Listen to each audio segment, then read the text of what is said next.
नमस्कार।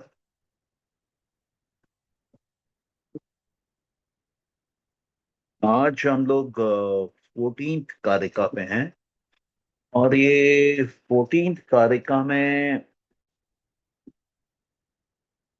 एक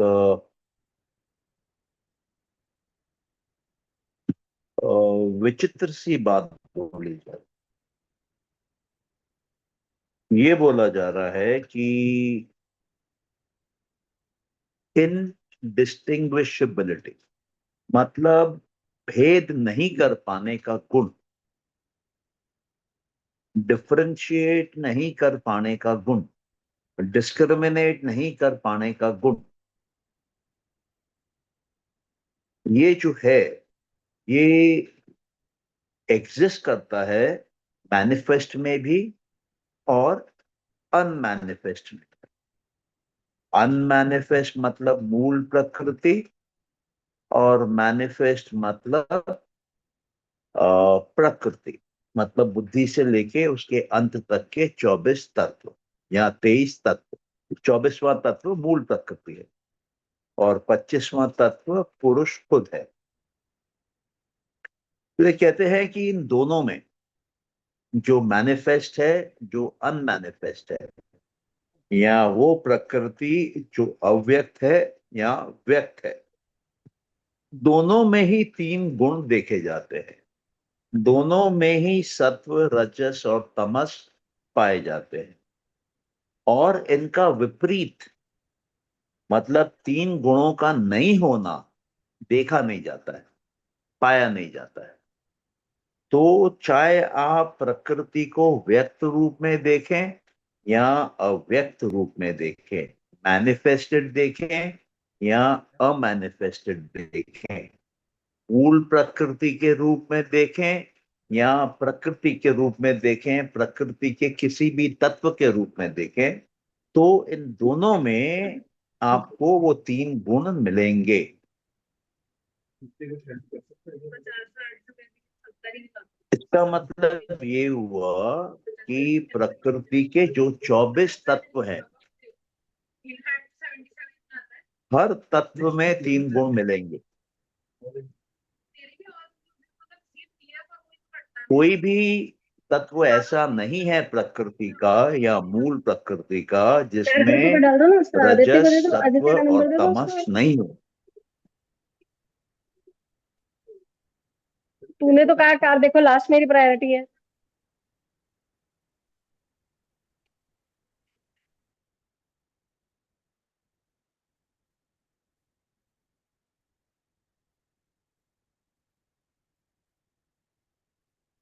ओके, तो अब सवाल ये उठता है कि ये तीनों गुण जो हैं ये इनडिस्टिंग्विशेबल क्यों है, इसमें हम फर्क क्यों नहीं कर पाते। उसके बारे में जो इसकी कमेंट्री है अ, वो एक्सप्लेन नहीं किया हुआ है। उसमें इतना ही लिखा है इस प्रश्न के उत्तर में कि आपको कैसे पता चलता है कि इनडिस्टिंग्विशेबिलिटी की प्रॉपर्टी है, एग्जिस्ट करती है, ये कैसे मालूम चल रहा है। तो वो जवाब दे रहे हैं कि जहां पर भी तीन गुण होते हैं, जहां पर भी प्लेजर, पेन और डिल्यूजन, प्लेजर मतलब सत्व, पेन मतलब रजस, डिल्यूजन मतलब तमस, जहां पर भी सत्व, रजस, तमस विराजमान होते हैं वहां पर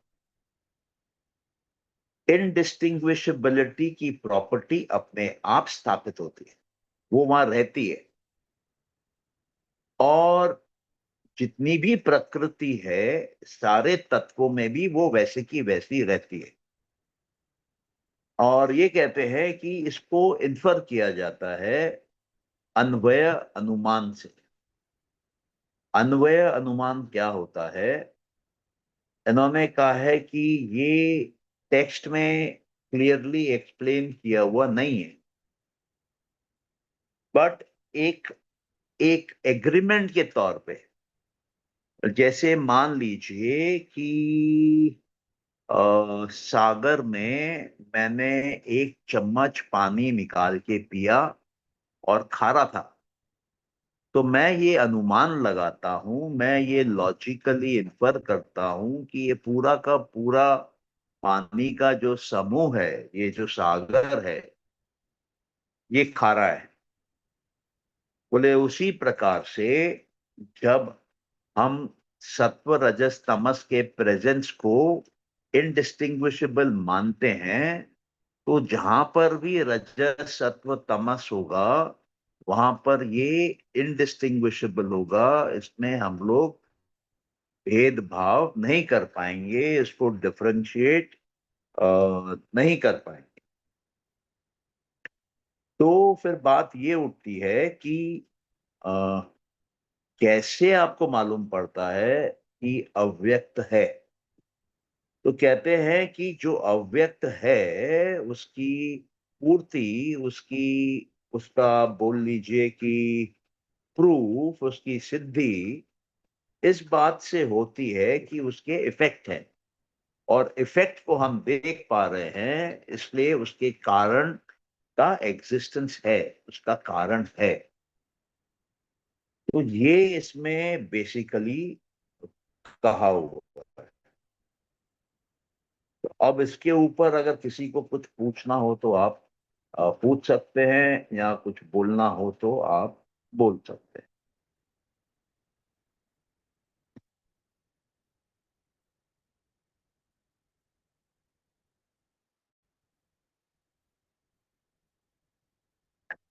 बेसिकली बात यही है कि जो कारण है और जो उसका रिजल्ट है, वो साथ साथ में होता है।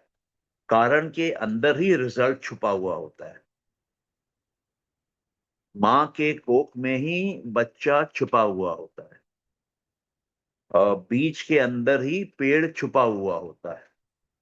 तो जो कारण है और जो उसका रिजल्ट है, उसका आउटपुट है, वो साथ में मिले हुए होते हैं, फ्यूज्ड होते हैं, मर्ज्ड होते हैं।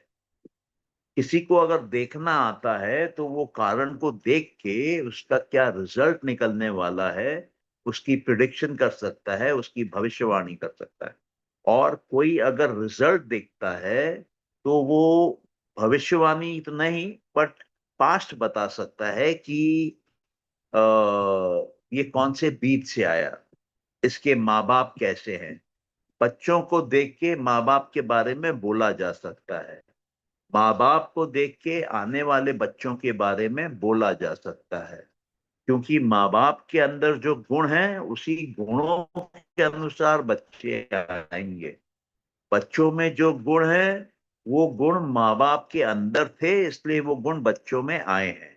उसी प्रकार से प्रकृति में जो गुण है, वो मूल प्रकृति में थे, इसलिए वहां से आए हैं। मूल प्रकृति में जो गुण है, उसी के अनुसार जो व्यक्त प्रकृति है उसमें वो गुण आएंगे। इन दोनों का रिश्ता जोड़ा जा रहा है, मूल प्रकृति की प्रेजेंस साबित की जा रही है, और आपको बताया जा रहा है कि आप ऐसे ही टपके नहीं हैं। आपके पीछे एक बहुत बड़ा सोर्स है, अनंत का सोर्स है, अनंत की ऊर्जा है, शक्ति है, एनर्जी है, और जो अनंत काल से एग्जिस्ट करती है, इटर्नली प्रेजेंट है, सदा के लिए है। वो बीज है जिसमें से आप आए हैं।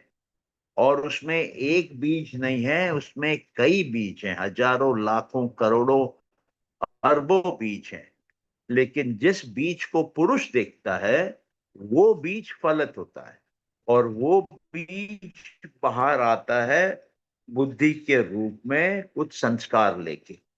और फिर वो संस्कार उस बुद्धि के आगे के ग्रोथ प्रोसेस को कंट्रोल करता है। तो आपका जो जीवन है वो डेस्टिन्ड है उन संस्कारों के द्वारा। वो संस्कार जो है वो डेस्टिन्ड है मूल प्रकृति के बीजों के द्वारा। मूल प्रकृति में जिस बीज को पुरुष देखता है वो आपकी डेस्टिनी डिसाइड करता है। तो इस तरीके से यहाँ पर समझाने की बार बार कोशिश की जा रही है। और ये भी बोला जा रहा है कि जो क्रिएशन पैदा होती है वो टेम्पररी है। वो नाचती है, गाती है, फिर थक जाती है, फिर मर जाती है, फिर वो जहां से आती है वहां जाके मिल जाती है। वो मूल प्रकृति से आती है, मूल प्रकृति में मिल जाती है। तो इस तरीके से इन्होंने समझाने की कोशिश करी। इसमें दो ही तत्व हैं, एक चेतन तत्व है कॉन्शियसनेस, और एक एनर्जी तत्व है जिसको हम शक्ति बोलते हैं। तो ये चेतना जब शक्ति के पास जाती है, शक्ति को एक्साइट करती है, तब प्रकृति उसमें से निकलती है। और जब ये प्रकृति का काम है पुरुष को दर्शन देना, पुरुष को ज्ञान देना, पुरुष को भोग कराना, पुरुष को मुक्ति तक ले जाना, और जब ये काम खत्म हो जाता है तब प्रकृति अपना बोरा बिस्तरा उठा के वापस मूल प्रकृति के अंदर चली जाती है और पुरुष मुक्त हो जाता है। तो यही सिंपलिसिटी में, सिंपल टर्म्स में टोटल ये गेम है। अब इसके ऊपर अगर किसी के माइंड में कोई क्वेश्चन आता है तो आप पूछ सकते हैं। और अगर आपको इस जीवन में मोक्ष चाहिए तो बहुत सरल है। आपको पुरुष को समझना है, पुरुष को देखना है, पुरुष को जानना है, पुरुष को अपनाना है, और प्रकृति में से निकल के पुरुष के गोद में चले जाना है, पुरुष के साथ मर्ज कर जाना है, पुरुष के साथ यूनियन कर लेना है, पुरुष में इवॉल्व हो जाना है। तब आपका ये साइकिल कंप्लीट हो जाता है, आप जीवन मरण से फ्री हो जाते हैं और एक गेम एक कंक्लूजन पे आ जाता है। और ये गेम कौन चला रहा है? सत्व रजस तमस, ये तीन गुण चला रहे हैं। तो इन तीन गुणों को अगर आप सुलाना सीख लेते हैं, इनसे बाहर इवॉल्व करके आना सीख लेते हैं, तो आपकी मुक्ति है, आपका मोक्ष है। प्रकृति पीछे छूट जाएगी, आप उसके ऊपर चले जाएंगे, आपको प्रमोशन मिलेगा, आप फिर प्रकृति पे कंट्रोल कर सकते हैं, उससे जो चाहे वो करवा सकते हैं। तो इस तरीके से भी आप समझ सकते हैं। अभी अगर किसी का कुछ क्वेश्चन है तो आप पूछ सकते हैं। सबको क्लियर है? सर ये इनडिस्टिंग्विशेबल क्वालिटी क्या है? थोड़ा थोड़ा जोर से बोलिए। सर ये इनडिस्टिंग्विशेबल क्वालिटी क्या है? हाँ, ये एक्चुअली मेरे को भी पूरा क्लियर नहीं है कि ये इनडिस्टिंग्विशेबल क्यों बोल रहे हैं इसको। लेकिन इसका मेरे ख्याल से जवाब हम लोग को मिलेगा जब हम लोग तन मात्राएं करेंगे और पंच महाभूत करेंगे। तो तन मात्राओं में आप देखेंगे कि वो बोलते हैं कि साधारण आदमी तन मात्राओं को जान नहीं पाता है, लेकिन जो पंचमहाभूत है उसको जान पाता है। उसके अंदर जो सत्व रजस तमस है उसको पहचान पाता है, इसको पहचान नहीं पाता है। यहाँ तो मैं 2 मिनट वो कारिका खोज के देखूं कि क्या उसमें एक्चुअली हो रहा है, तो प्रॉब्ली वो सेम एक्सप्लेनेशन शायद यहाँ पे लागू होगी। ओके। उसका एक एक बहुत सिंपल बोल सकते हैं कारण हो सकता है। आप देखिए कि मूल प्रकृति जो है वो अव्यक्त है, उसको हम देख नहीं सकते। और उसके बाद बुद्धि आ रही है। बुद्धि में दो चीजें हो रही है, बुद्धि पैदा भी हो रही है और बुद्धि पैदा कर भी रही है। मतलब सिंगल एक्टिविटी नहीं है, डबल एक्टिविटी है। बच्चा पैदा भी हो रहा है और बच्चा बाप बन के बच्चा पैदा भी कर रहा है। अच्छा, अहंकार में देखिए, अहंकार में भी वैसा ही हो रहा है। अहंकार पैदा हो रहा है और अहंकार बहुतों को पैदा कर रहा है। लेकिन अगर हम मैटर की तरफ रहते हैं, ऑब्जेक्ट की तरफ फोकस रहते हैं, तब हम देखते हैं कि अहंकार जो है वो 5 तन मात्राएं बनाता है, और ये 5 तन मात्राएं भी वापस पैदा करती हैं और पैदा हो रही है। तो ये तन मात्राएं किसको पैदा करती हैं? तन मात्राएं पैदा करती हैं आपके पंच महाभूत को। अभी जो पंच महाभूत पैदा हुआ, ये इस रूप में पैदा हुआ कि इसकी सेंसिंग पॉसिबल है, इसको हम सेंस कर पा रहे हैं। तो उसके सेंसिंग के लिए क्या चीज का प्रयोग किया जा रहा है? इसके सेंसिंग के लिए इंद्रियों का प्रयोग किया जा रहा है। एक मानस, एक ज्ञान इंद्रियां 5 और कर्म इंद्रियां 5। अभी आप ये भी देखेंगे कि मानस के बाद कुछ नहीं बनता, मानस सिर्फ बनता है। ये जो 5 ज्ञान इंद्रियां हैं, इनके बाद कुछ नहीं बनता, लेकिन ये बनते हैं। और कर्म इंद्रियां देखेंगे 5, इनके बाद कुछ नहीं बनता, लेकिन ये 5 कर्म इंद्रियां बनती हैं। और पंचमहाभूत देखेंगे तो इनके बाद कुछ नहीं बनता, लेकिन ये 5 बनती हैं। तो जहां पर ये प्रकृति खत्म होती है, इसकी एक्टिविटी का शेष होता है, वहां पर हम इसको समझ पाते हैं। लेकिन बीच का जो प्रोसेस है, बुद्धि के अंदर का प्रोसेस, अहंकार के अंदर की एक्टिविटी, तन्मात्राओं के अंदर का एक्शन, वो डिस्टिंग्विशेबल नहीं है। उसको हम डिस्टिंक्टली देख नहीं पाते। कैसे देखेंगे? उसमें तो पैदा भी हो रहा है और पैदा भी कर रहा है, अहंकार में भी, बुद्धि में भी, और मूल प्रकृति में भी। तो पंचमहाभूत ही एक लास्ट पॉइंट है जहां पे सेंसिंग हो पा रही है, उसके पहले सेंसिंग नहीं हो पा रही है। और सेंसिंग कौन कर रहा है? सेंसिंग वो कर रहे हैं जो खुद भी अंत तक पहुंच गए। 5 कर्म इंद्रियां अंत तक पहुंच गई हैं, 5 ज्ञान इंद्रियां अंत तक पहुंच गई हैं, मानस अंत तक पहुंच गया है। तो यहां पर लगता है कि कुछ इनडिस्टिंग्विशेबिलिटी का कुछ पेच है जो यहां से सुलझता है, इस इस जगह सुलझता है आके। लेकिन इसके लिए जो मुझे याद पड़ता है कि तन्मात्राओं में क्लियरली बोला हुआ है कि योगी नहीं देख पाता है। ओ, साधारण आदमी नहीं देख पाता है, योगी योगी देख पाता है। योगी क्यों देख पाता है? क्योंकि योगी के सेंसेस डेवलप्ड है, योगी को इंद्रिय जय है, और योगी को भूत जय भी होता है। जिस योगी को भूत जय होता है वो मटेरियल चेंज कर सकता है, और जिस योगी को इंद्रिय जय होता है वो इंद्रिय को शरीर से दूर निकाल के लॉन्ग डिस्टेंसेस पे भी ऑपरेट कर सकता है। तो ये सब कैपेबिलिटीज हैं जो कि बढ़ाई जाती हैं साधना के द्वारा, जिसका पूरा एक्सप्लेनेशन योग सूत्रस में दिया है। स्टेप बाय स्टेप कैसे होता है, क्या होता है, और उसकी मेथोडोलॉजी क्या है, उसका साइंस क्या है, और उसके बाद क्या होता है, सिद्धियां प्राप्त करने के बाद क्या होता है, और उसके बाद एक योगी को क्या करना चाहिए, और नेचुरली क्या योगी एक्सपीरियंस करता है, इन सब बातों को वहां पे इन्होंने कवर किया है। लेकिन ये जो मैं आपको तन्मात्रा वाली बात बोल रहा हूँ, मैं देखता हूँ अगर मेरे को 2-3 मिनट में वो कारिका मिलती है तो मैं आपको बताता हूँ उसके बारे में।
देखिए यहाँ पे कारिका नंबर 38।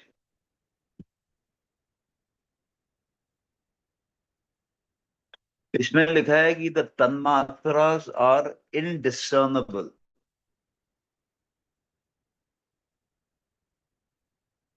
और इनमें से निकलते हैं 5 ग्रॉस एलिमेंट विच आर डिसर्नेबल। तन्मात्रा को हम लोग डिस्टिंग्विश नहीं कर सकते हैं, लेकिन जो इनसे निकलते हैं उनको डिस्टिंग्विश कर सकते हैं। क्यों डिस्टिंग्विश कर सकते हैं? बिकॉज दे आर काम, टर्ब्यूलेंट एंड डिल्यूडिंग। काम मतलब सात्विक, टर्ब्यूलेंट मतलब राजसिक, डिल्यूडिंग मतलब तामसिक। कहते हैं sound and the rest are तन्मात्रास, क्योंकि पहला तन्मात्रा जो है वो साउंड है, दूसरा तन्मात्रा जो है वो टच है, तीसरा तन्मात्रा फॉर्म है, चौथा तन्मात्रा टेस्ट है, और पांचवी तन्मात्रा जो है वो स्मेल है। तो ये कह रहे हैं कि साउंड पहला तन्मात्रा और बाकी तन्मात्रा ये सूक्ष्म रूपों में है। और ये जो मात्रा का जो शब्द है, तन्मात्रा में जो मात्रा है, उसका मतलब क्या होता है? उसका मतलब होता है वो प्राइमरी एलिमेंट, वो बेसिक फंडामेंटल एलिमेंट, जिसके अंदर कोई स्पेसिफिक कैरेक्टरिस्टिक नहीं होता, जिसके अंदर कोई स्पेसिफिक धर्म नहीं होता, कोई स्पेसिफिक क्वालिटी नहीं होती है, और उनके अंदर में सत्व रजस तमस नहीं होता है। वो कामनेस और वो सब जो है वो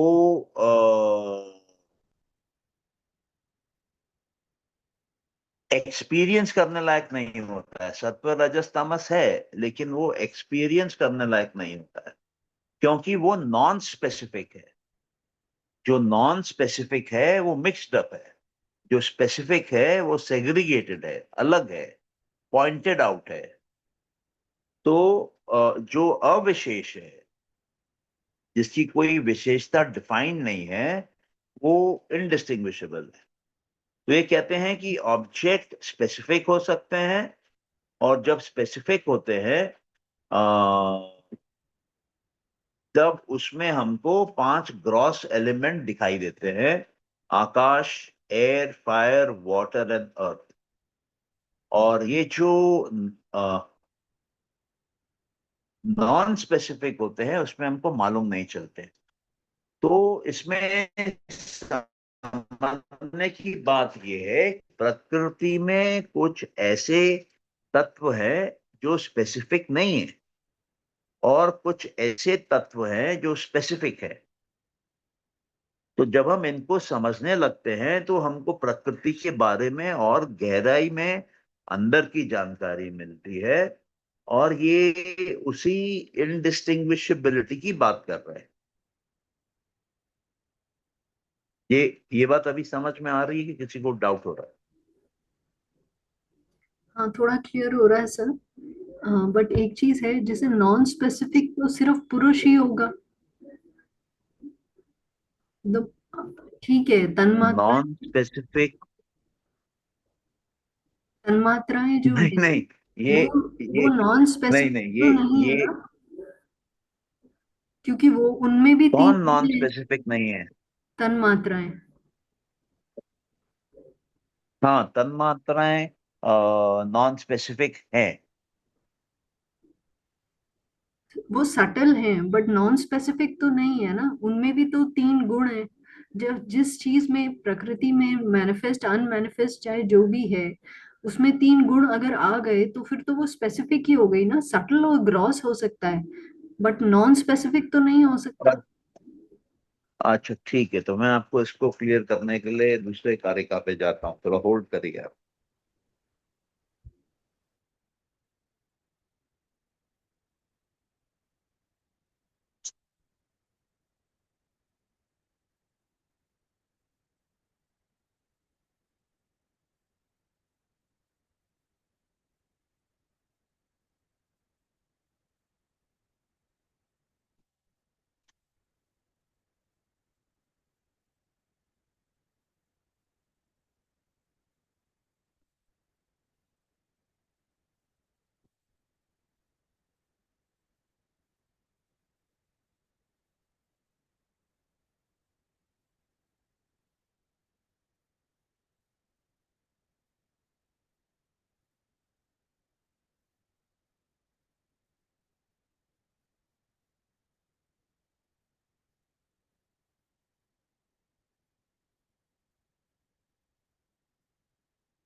सर ये 40th कारिका के नीचे लिखा हुआ है एक, पेज 88 पे। 48 कौन सा वाला कार्य का? 40। 40।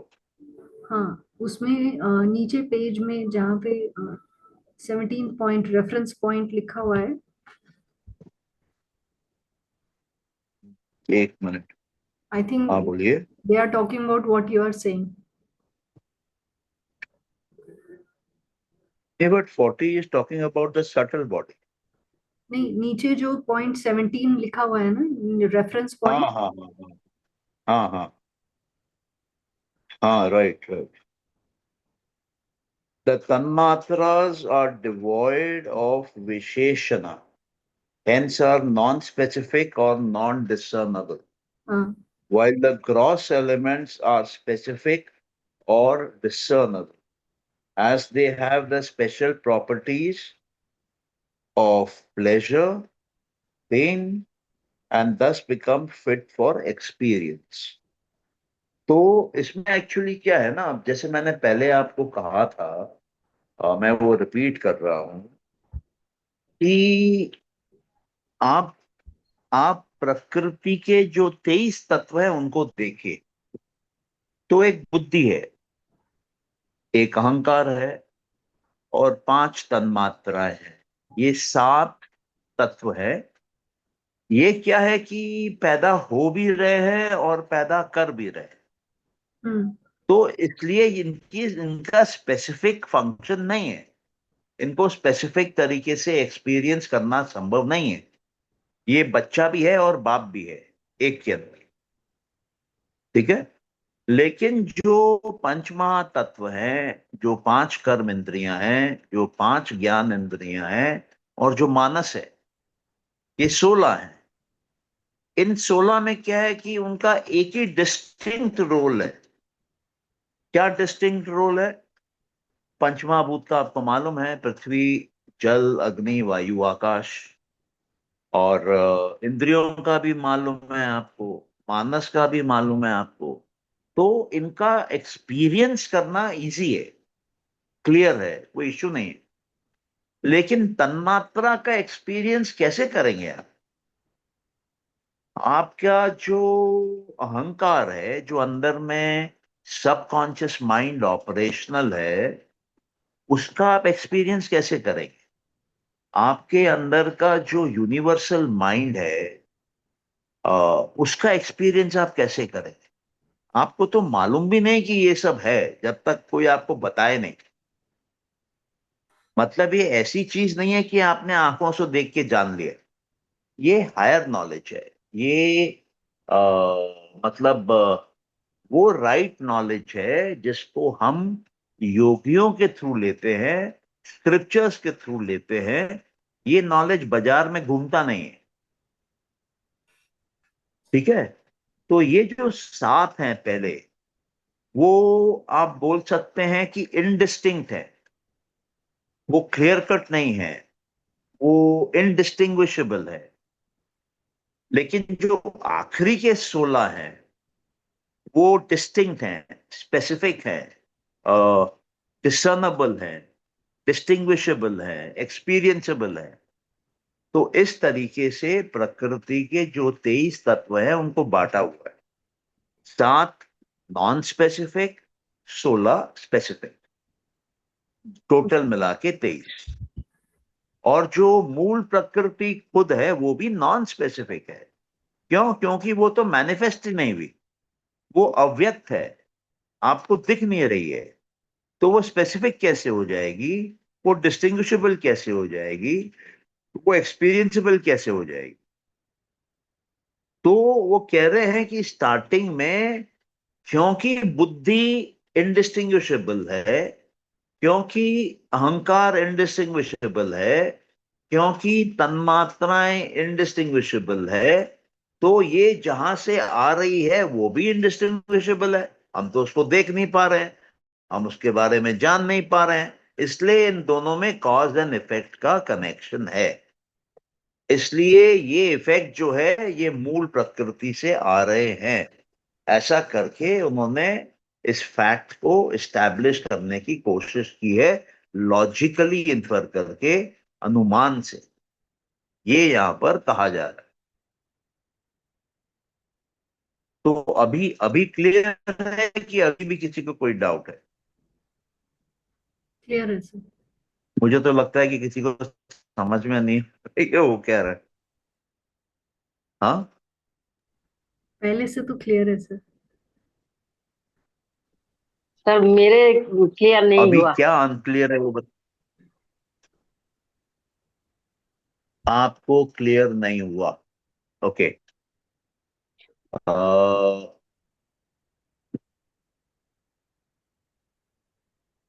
आप माँ हैं कि बेटी हैं? मैं माँ भी हूँ, बेटी भी हूँ। हाँ। तो आपका रोल क्लियर है कि उसमें कंफ्यूजन है? ना, रोल क्लियर है। कैसे क्लियर है? आपने बोला माँ भी हूं बेटी भी हूं, तो मैं क्या समझूं? माँ है कि बेटी है?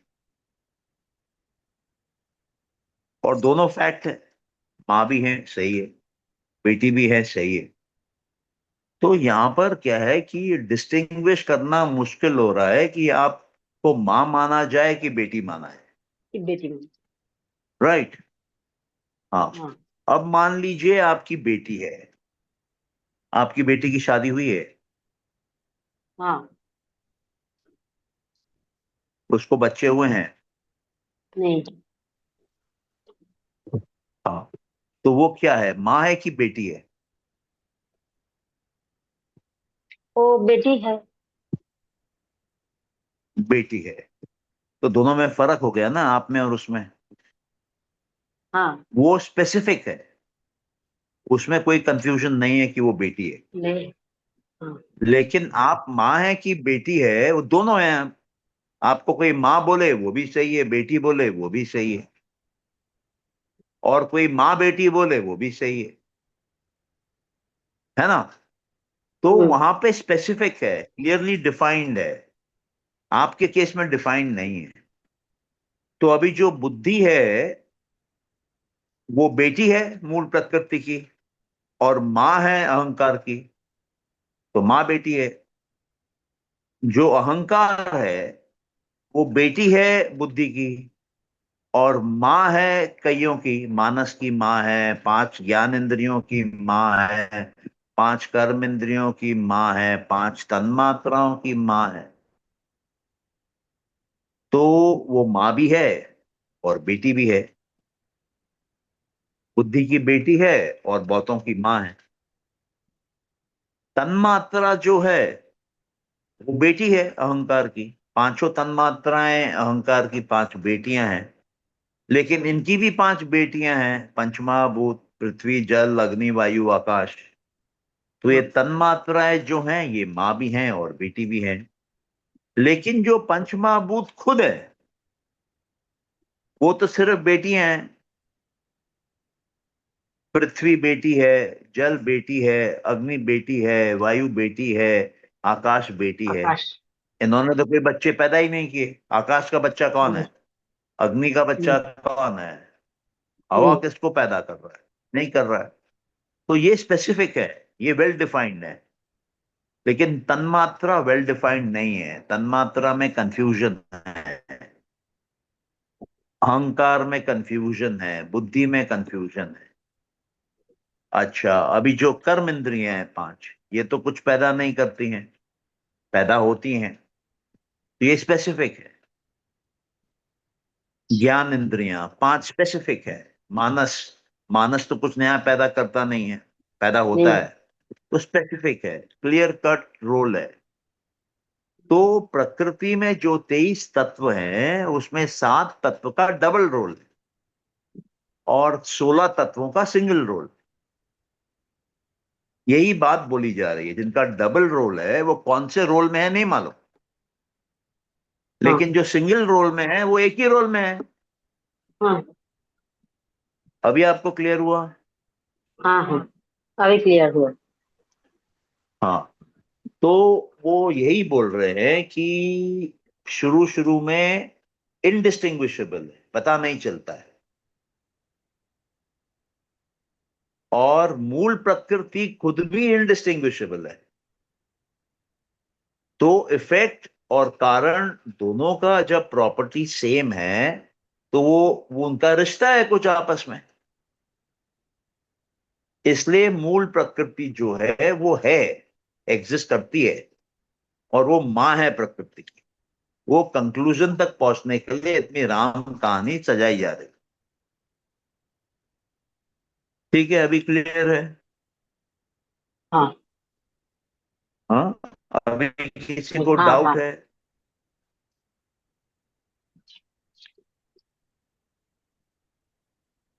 किसी को पूछना है तो पूछ लीजिए।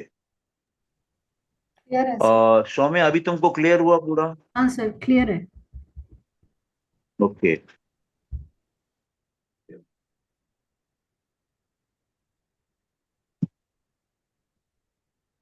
या तो आगे बढ़ना है कि यहीं रुकना है? यही सब था। ठीक है। थोड़ा थोड़ा करके डालूंगा ना, तब घुसेगा, नहीं तो नहीं घुसेगा। हाँ, थोड़ा नारियल का तेल भी लगाइए सर पे। और इनकी रिकॉर्डिंग्स मिल जाएंगी? हाँ, क्या बोल रही हैं? इनकी रिकॉर्डिंग्स मिल जाएंगी, कल वाली क्लास की और आज वाली क्लास की भी ना भी डाली हुई। हाँ, वो सौम्या शेयर कर रही है जब उनके लिए संभव हो रहा है। ओके, आपको मिल जाएंगी, ग्रुप में मिलेंगी आप। ठीक है सर, थैंक यू। वेलकम है। और किसी का कोई क्वेश्चन?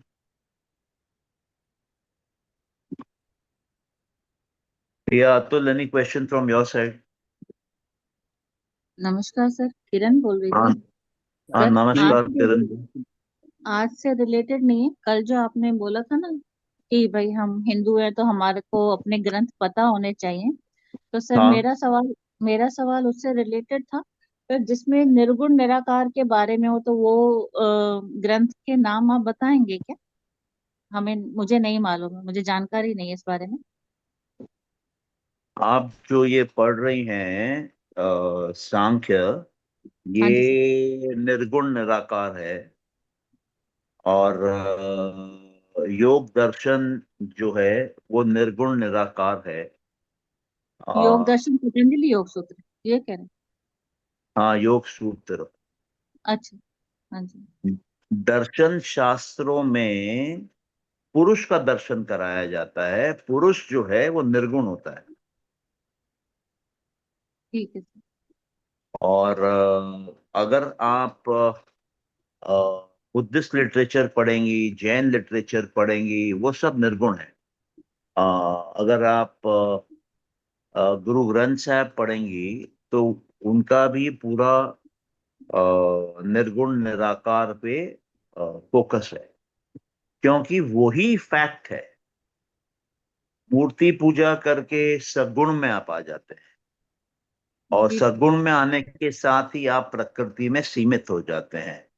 और ये सगुण वाला जो है, ये भारत में प्राचीन काल से चल रहा है।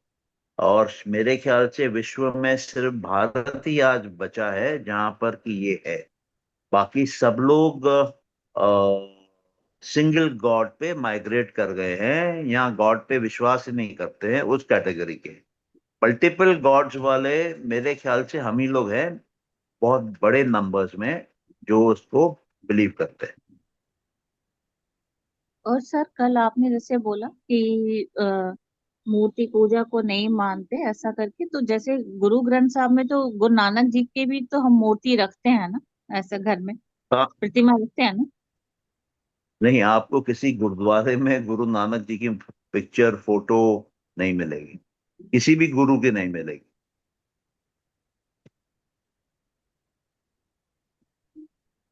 आप गोल्डन टेम्पल जाइए, देखिए वहां पे आपको मिलता है क्या फोटो? हाँ वैसे नहीं मिलता, वो तो गुरु ग्रंथ साहब रखा होता है, उसी को गुरु मानते हैं तो वहीं पे मत्था टेकते हैं। पर मतलब हाँ ऐसे जब हम अपने घर में लगाते हैं तो जैसे गुरु नानक देव जी की प्रतिमा को लगाते हैं, तो इसीलिए आपसे पूछ रही हाँ, तो जब आप वो लगाते हैं तो आप गुरु नानक जी के टीचिंग्स के विरुद्ध जाते हैं, हूँ। अच्छा। क्योंकि आप फिर आकार दे रहे हैं उसको। आपने तो गुरु नानक को देखा नहीं, किसी की कल्पना है। और हम्म। फिर वो पूजा और मूर्ति पूजा में क्या फर्क रहेगा? तो जब ये अर्जन देव जी की या इसकी शोभा यात्रा निकालते हैं तो वो मूर्ति होती है उनके पास सर, जब कॉलोनी में निकालते हैं ये लोग इस तरीके से? हाँ, तो वो एक्चुअली 100% फिर स्क्रिप्चर फॉलो नहीं हो रहा है। उनके हिसाब से अगर आप नानक जी का जपजी साहब, या जपजी साहब को भी छोड़िए, जो उनका मूल मंत्र है उसको देखेंगी, तो वो बोलते हैं एक ओंकार। हाँ जी। एक ओंकार मतलब आ, वो एक ओम की ध्वनि है। हाँ वो जी। एक क्रिएटर है, क्योंकि हम मानते हैं, सांख्य में भी मानते हैं कि साउंड से क्रिएशन होती है। हाँ जी। और ओम जो है वो 3 अक्षरों से बना हुआ है, 3 साउंड से बना हुआ है, अ उ म। जो है वो मानस को रिप्रेजेंट करता है, उ जो है वो अहंकार को रिप्रेजेंट करता है, म जो है वो बुद्धि को रिप्रेजेंट करता है। और 2 ओम के चांट के बीच में एक गैप आता है। वो जो गैप, वो स्टिलनेस, वो साइलेंस जो है, वो मूल प्रकृति बोलिए या पुरुष को रिप्रेजेंट करती है। तो एक्चुअली जब हम ओम का चांट कर रहे हैं, तो हम या तो इन 3 मेंटल डोमेन्स को देख रहे हैं, या तो हम सत्व रजस तमस को देख रहे हैं। और ओम का जब आप चांट करेंगे और आप अपने ब्रीदिंग को नोट करेंगी, तो पहले में आप सांस अंदर लेती हैं, अपने नाभि को भरती हैं, पेट को भरती हैं साउंड से, एयर से। तो वहां क्रिएशन है साउंड का, स्टार्टिंग है साउंड का। तो उसको हम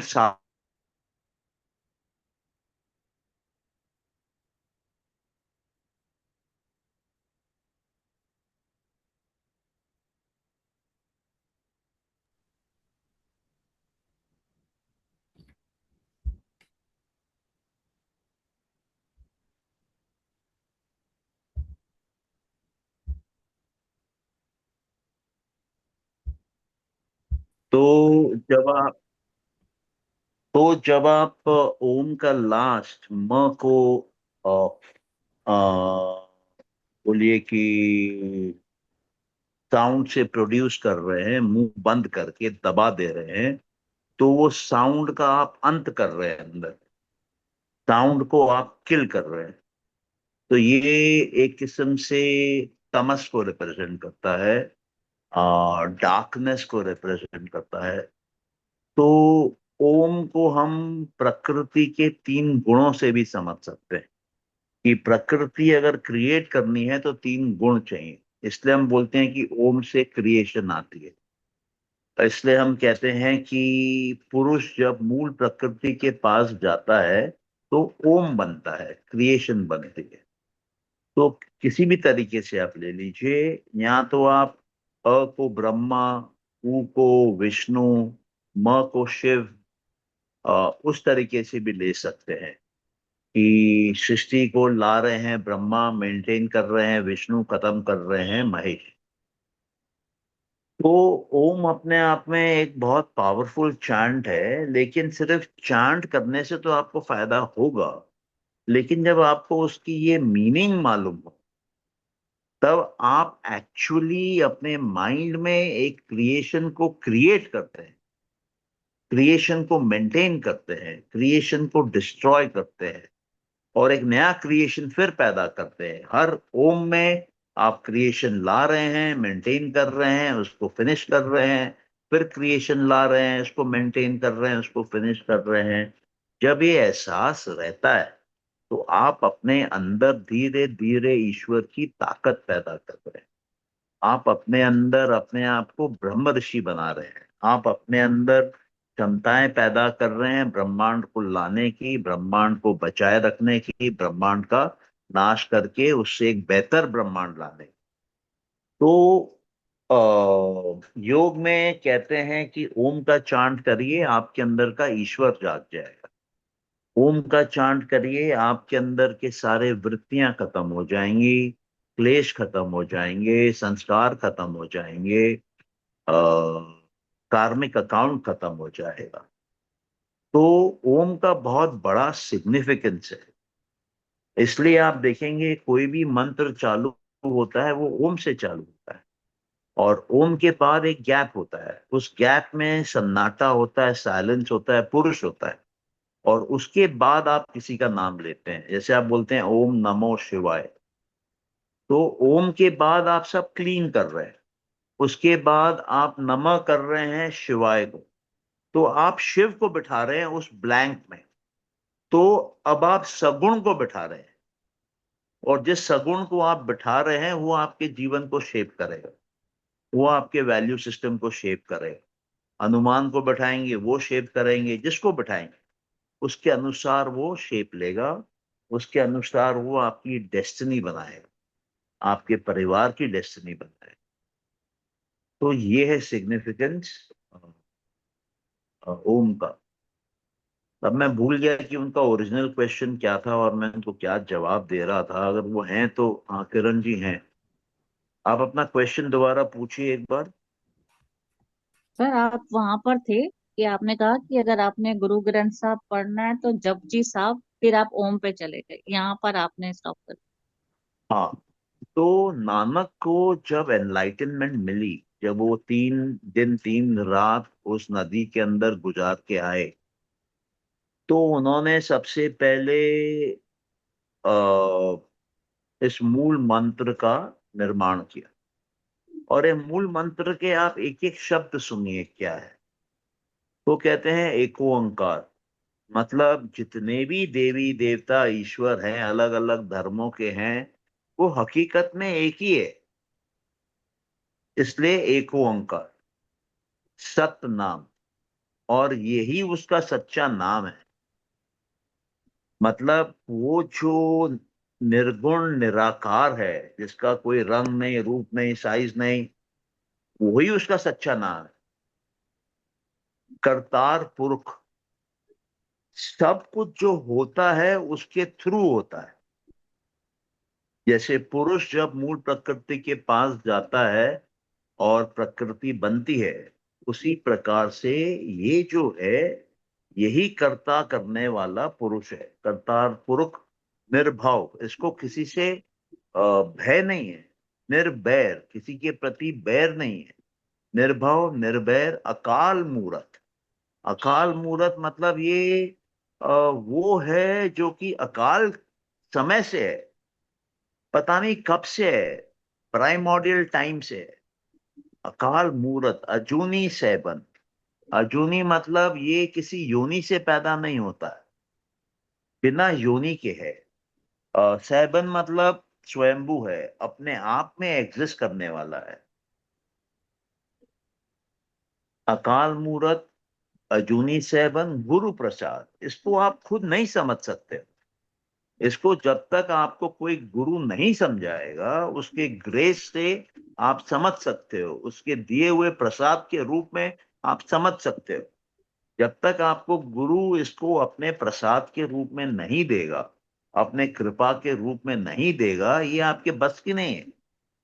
ये इतना सबलाइम, इतना सूक्ष्म टॉपिक है, इतना एक्सपीरियंस करने वाला टॉपिक है कि आप उसको दवाई की तरह पी नहीं सकते, आप उसको किताब से पढ़ के समझ नहीं सकते, आप उसको मंत्रों का जाप करके इसमें डुबकी नहीं लगा सकते। इसके लिए गुरु चाहिए। इसके लिए जो इस मार्ग पे चला हुआ है, वही आपको इसके अंतिम पॉइंट तक ले जा सकता है। जो होकर आया है उसी को मालूम है कि वहां तक पहुंचना कैसे है, उसको पहचानना कैसे है। तो ये गुरु प्रसाद पे खत्म होता है। लेकिन इसके बाद भी है कुछ। आद सच, जुगाद सच, है भी सच, नानक होसी भी सच। तो ये बोलने के बाद वो बोलते हैं गुरु प्रसाद। उसके बाद एक शब्द और आता है जप। इसको जपो बैठ के बस, तो धीरे धीरे दिमाग में घुसेगा, एक साथ नहीं घुसेगा। जैसे वो बीना बोलती हैं, भाई आज बहुत हो गया और मत घुसाओ। तो इसको जपिए। आद सच, ये आदिकाल से सत्य है। जुगाद सच, जहां तक ये सृष्टि जाएगी उसके बाद भी ये सच है। आद सच, जुगाद सच, है भी सच, और नानक ये कहते हैं कि ये हमेशा सच रहेगा। तो ये सिंपल सी बात अगर आपके जहन में उतर जाती है तो आपको और कुछ पढ़ने की जरूरत नहीं है। जैसे कबीर कहते हैं, पोथी पढ़ पढ़ जग मुआ, पंडित भया न कोय, ढाई आखर प्रेम का पढ़े सो पंडित हुए। ढाई आखर पढ़ लो बस, लेकिन वो ढाई आखर पढ़ने से नहीं आएगा। वो ढाई अभी अक्षर, उसको हजम करना मुश्किल काम है। माँ को प्रेम समझ में आता है जब 9 महीना बच्चे को रखती है कोख। और जिसने बच्चे को कोख में नहीं रखा है 9 महीना, वो माँ बन नहीं सकती है। तो उसको 100 बच्चे दे दीजिए, वो जीवन बिता दे बच्चों को पालने में, वो माँ नहीं बन सकती। तो आ, नानक ने कभी भी मूर्ति पूजा या कोई भी रिचुअल को सपोर्ट नहीं किया, और उनका लॉजिक बहुत सिंपल होता था।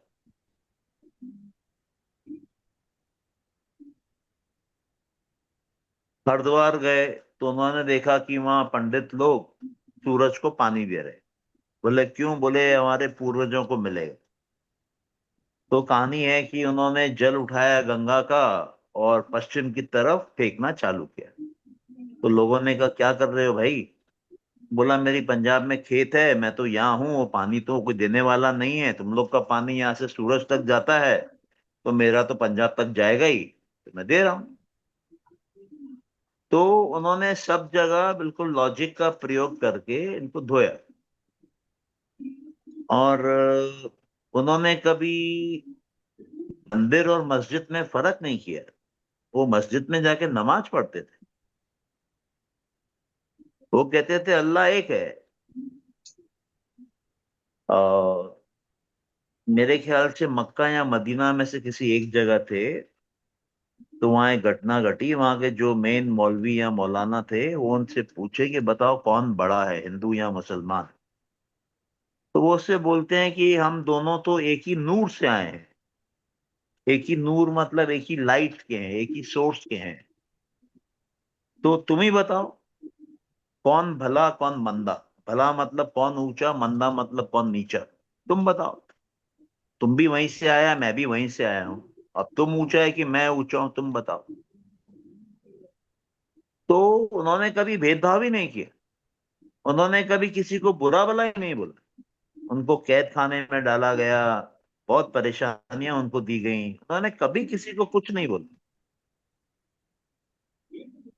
क्यों? उनका एक ही पॉलिसी थी कि जो भी हो रहा है मेरे साथ, ये ईश्वर के मर्जी से हो रहा है, वो कर रहा है। तो मैं क्यों बैठ के रोऊं, और मैं क्यों बैठ के गाना गाऊं, और मैं क्यों किसी को बुरा भला बोलूं? तो वो बोलते थे कि हुक्म रजाई चलना, नानक लिखिया नानक। कि ईश्वर का एक हुक्म है जो चलता है, उसी की रजामंदी में, उसी के एक्सेप्टेंस में चलो। अगर उसके एक्सेप्टेंस में चलोगे तो तुमको ईगो होगा नहीं। और तुमको अगर ईगो होगा तो दुनिया भर की परेशानी आ जाएगी। तो उनकी टीचिंग्स बहुत सिंपल हैं। उसमें कहीं पर भी आ, मतलब शिव जी का, पार्वती का, राम का, सीता का, हनुमान का, गणेश का कहीं कोई वर्णन नहीं है। अभी ये बीजेपी वाले बोलते हैं कि गुरु ग्रंथ साहब में राम का नाम तो 2000 बार से ऊपर दिया हुआ है। तो मेरे ख्याल से अमृतसर से किसी बड़े ग्रंथी ने क्लैरिफिकेशन दिया। बोला हमारा जो राम है, ये राजा दशरथ का बेटा राम नहीं है। हमारा जो राम है, ये निर्गुण निराकार राम की बात कर रहे हैं। तुम जिस राम की बात कर रहे हो वो अयोध्या वाले राम की बात कर रहे हैं। तो बहुत क्लैरिटी है। सर तो जैसे आप हमें सांख्य पढ़ा रहे हैं, आपने कहा हाँ, कि इस ज्ञान को समझने के लिए भी जो इससे होके आया है वही समझा सकता है, क्योंकि बहुत गूढ़ ज्ञान है ये। तो मतलब समझाएगा तो कोई देहधारी समझाएगा ना। जैसे आपने हमें कहा कि सांख्य की बुक ले लो, हमने ले ली, पर हमें खोल के उसमें कुछ नहीं समझ आ रहा जब तक कि आप नहीं बोलते। फिर हम उसको पढ़ते हैं तो फिर वो कलेक्ट होता है, अच्छा सर ने ऐसे बताया। तो जो भी ये ब्रह्म का ज्ञान है, तो प्रगट तो देह से ही होगा ना। मतलब वो देहधारी व्यक्ति बताएगा ना, जो उसको करके आया होगा, जो जिसने उस पे अमल किया होगा। नहीं देखिए, ऐसा है कि इस दुनिया में ये सृष्टि सिर्फ देह की नहीं है,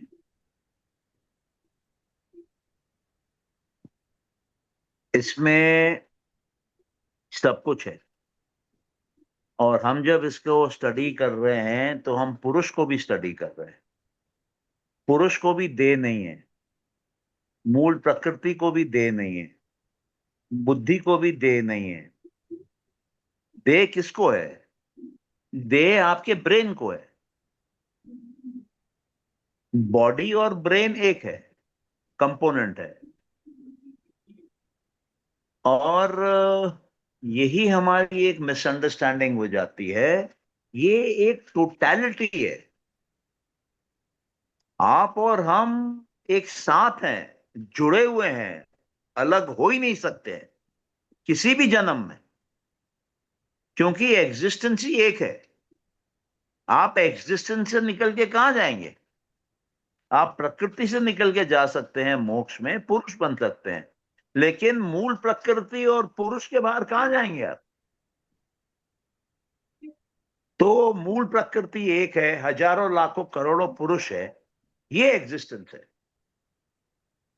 इसके बाहर आप जा नहीं सकते, क्योंकि जो कुछ भी संभावनाएं हैं, सब संभावनाओं को इसमें अकाउंट फॉर कर लिया गया है। हम फाइनाइट से इनफाइनाइट तक चले गए। अब इनफाइनाइट के बाद कहां जाना है आपको? जिसकी कोई अंत नहीं है, हम वहां तक पहुंच गए हैं। अब उसके बाद कहां जाना है?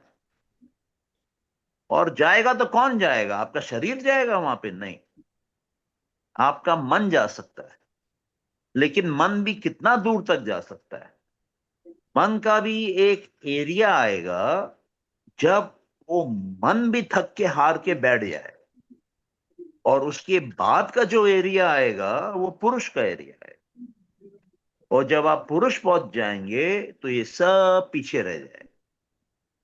तो ये देह की जो बातें हैं, ये बिल्कुल लोअर लेवल की बातें हैं। हम सब कुछ है। हम में मटेरियल वर्ल्ड भी है, हम में मेंटल वर्ल्ड भी है, हम में स्पिरिचुअल वर्ल्ड भी है। हम सब जुड़े हुए हैं। अभी मान लीजिए चाइना में भी 100 करोड़ 150 करोड़ लोग हैं। वो लोग सांसें लेते हैं, उनकी हवा कहाँ जाती है? हो सकता है उनकी हवा रशिया जाती हो सकता है उनकी हवा अमेरिका जाती हो सकता है उनकी हवा हिमालय पार करके भारत आती हो। वो जो हवा 7 दिन पहले छोड़ते हैं, वो हम 7 दिन यहाँ लेते हैं। हम जो हवा छोड़ते हैं वो पाकिस्तानी लेता है। पाकिस्तानी जो हवा छोड़ता है वो सऊदी वाले लेते हैं। सऊदी वाले जो हवा छोड़ते हैं वो एक दिन ट्रंप लेता है। तो ट्रंप कैसे बोल सकता है कि मैं अमेरिकन हवा ही लूंगा और मैं हवा पे टैरिफ लगा दूंगा? लगा के दिखाओ। तो ये क्या है? अहंकार बोलता है।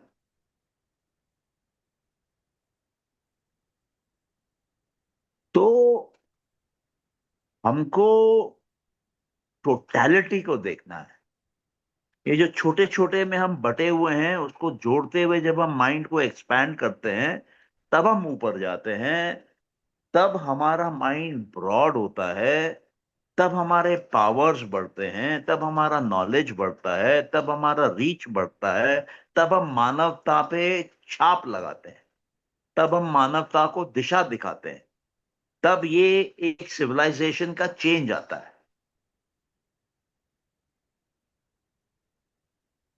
तो ये एक बड़ा कॉम्प्लिकेटेड टॉपिक है, इसमें साइंस वाले उलझे हुए हैं कई सालों से, उनके पल्ले नहीं पड़ रहा है कि ये क्या है रियलिटी।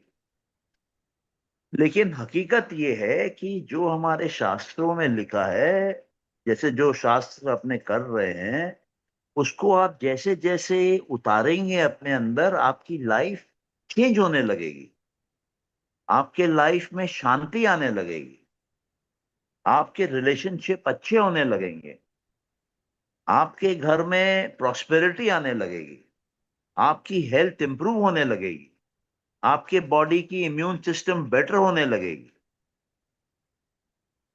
तो अ, ये जेन्युइन रिजल्ट है, ये कोई यूट्यूब के एड्स नहीं है कि भैया हम आपको दवाई दे रहे हैं, इसमें करेला है उससे ये होगा, इसमें ये है उससे ये होगा, इसमें ये है उससे ये होगा। अरे वो आपको वापस कोई ना कोई मटेरियल पेल रहा है। कोई जो साइकोलॉजी की बात करता है, जो साइकेट्रिस्ट डॉक्टर है, जो काउंसलर है, जो हीलिंग कर रहे हैं, वो क्या हीलिंग कर रहे हैं? बॉडी को हील कर रहे हैं, माइंड को हील कर रहे हैं, प्रकृति को हील कर रहे हैं। कौन से आपको आत्मा का उत्थान कर रहे हैं? नहीं कर रहे। और वो सब एज अ बिजनेस कर रहे हैं मैक्सिमम। उसका उन्होंने टर्म निकाल रखा है एनर्जी एक्सचेंज। अरे भैया, ये एनर्जी एक्सचेंज की भाषा तुम्ही लोगों को समझ में आई? हमारे देश में कॉन्सेप्ट है गुरु दक्षिणा। दक्षिणा क्या होता है? दक्षिणा एक किस्म से चैरिटी होती है और गुरु को दी जाती है अपने इच्छा अनुसार। गुरु तो नहीं बोलता एनर्जी एक्सचेंज है, भाई मैंने एनर्जी दी, तुम मेरे को एनर्जी दो। तो ये सब वेस्ट के, मतलब क्या बोलने चाहिए, करप्टेड प्रैक्टिसेस है। करप्टेड किसके कंपैरिजन में? हमारे ओरिजिनल प्रैक्टिसेस के कंपैरिजन में। उनके हिसाब से ये बहुत बढ़िया है, वो सच्चे मन से करते हैं, वो हमसे ज्यादा मेहनत करके करते हैं। लेकिन फिर भी वो उस लेवल पे नहीं है जिस लेवल से ये देश आया है। तो आपको बेसिक समझना है, बहुत ज्यादा ग्रंथ पढ़ के कुछ नहीं मिलना है। बेसिक को पकड़ लीजिए और पार हो जाइए। क्या किरण जी, आपके क्वेश्चन का जवाब मिला? कभी कभी मैं थोड़ा लंबा बोल लेता हूँ। नहीं नहीं सर, आप, मैं समझ रही हूँ इस बात को। जैसे आपने लास्ट में बोला कि आप बेसिक को पकड़िए, तो बेसिक की जैसे आप हमें बेसिक ही समझा रहे हैं ना सर, तो मेरा वही था कि समझाने वाला भी तो वही हो ना, कि जो इधर उधर ना भटका के सिर्फ जैसे निशाने पे ही ले जा रहा है कि निराकार को ही समझना है। तो वो मेरा देख क्वेश्चन था। देखिए, मैं आपको एक बात बोलता हूँ। आप जब योग सूत्र पढ़ेंगी, उसमें फर्स्ट चैप्टर में एक सूत्र है कि ये भी होता है कुछ लोगों के साथ कि रात के समय या भोर के समय कुछ योगी होते हैं आकाश में, जो अपना पाया हुआ ज्ञान अ, कुछ बंदों को डाउनलोड करते हैं, ऐसा समझ लीजिए आप। तो जब आप इस जर्नी में आगे जाएंगी, आपके अंदर से आपको फील होगा कि कनेक्शन एस्टैब्लिश हुआ है और डाउनलोड आ रहा है। कभी कनेक्शन बहुत स्ट्रांग एस्टैब्लिश होगा, कभी बहुत वीक एस्टैब्लिश होगा, कभी एस्टैब्लिश होने में दिक्कत देगा, कभी कनेक्शन में बहुत डिस्टरबेंस रहेगा, और कभी कभी 1 घंटा, 2 घंटा, 3 घंटा, 4 घंटा इतना स्ट्रांग, इतना हेवी कनेक्शन रहेगा कि आप जब उठेंगी आपको लगेगा नहीं कि आप वही हैं। आपको लगेगा आपके अंदर कुछ कंप्लीटली बदल गया। ऐसा ज्ञान आ गया जो आपको 2 स्टेप, 4 स्टेप ऊपर ले गया झटके से, जो शायद आपको जीवन भर के ज्ञान में नहीं मिलता। तो ये प्रकृति आपको देने के लिए है, आपसे लेने के लिए नहीं है। उसका पर्पस ही देना है, भोग कराना है, एक्सपीरियंस कराना है, ज्ञान देना है और आपको मोक्ष देना है। वो मोक्ष देके क्या कर रही है? वो मोक्ष देके आपको अपना मालिक बना रही है। वो आपको मालिक बनाने के लिए आपकी सेवा में है। तो आप प्रकृति जो आपके साथ कर रही है उसको करने दीजिए, उसको मालूम है, उसको करने दीजिए। आप एक्सेप्टेंस मोड में रहिए, ईगो मत लाइए, खुद रास्ता बनाने की कोशिश मत करिए, अपने आप को परम ज्ञानी मत समझिए। जो भी अपने आप को परम ज्ञानी समझता है वो सड़क पर ठोकर खाता है, आज नहीं तो कल। तो इन बातों पे ध्यान देना बहुत जरूरी है, और तब आप देखेंगे कि आपकी ग्रोथ जो है वो बाय लीप्स एंड बाउंड्स है, बाय लीप्स एंड बाउंड्स। और कई बार ऐसा भी होता है कि कोई चीज आपने नहीं पढ़ी है लेकिन निकल रही है आपके मुंह से, तो कई बार आपको भी ताज्जुब होने लगेगा कि ये कहां से आ रहा है। लेकिन क्योंकि हम टोटैलिटी में एक हैं, जहां पूरा ज्ञान है, किसी को एक्सेस है किसी को नहीं है, किसी को एक्सेस कभी कभी दिया जाता है।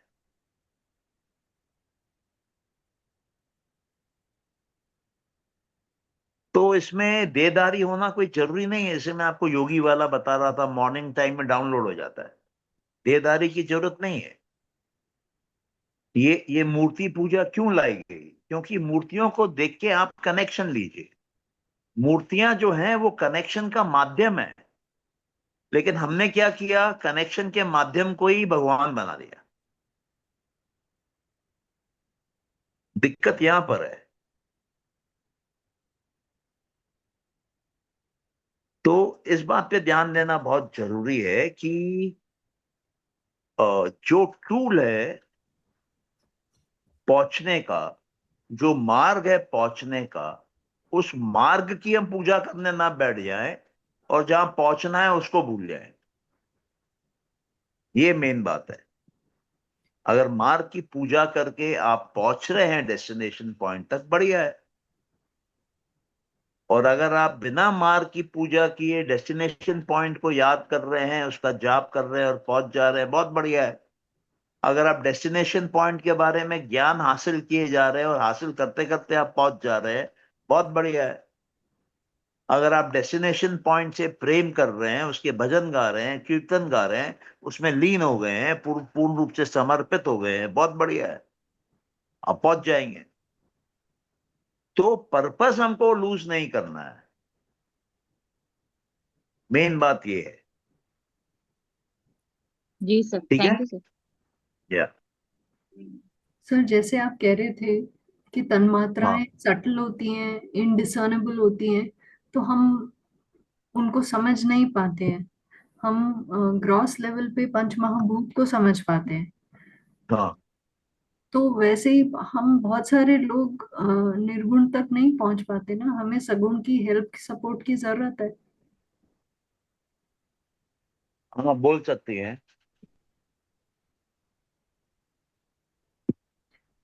जो आप बोल रहे हैं कि उसको एज अ टूल देखिए, यूज करना है। देखिए ऐसा है कि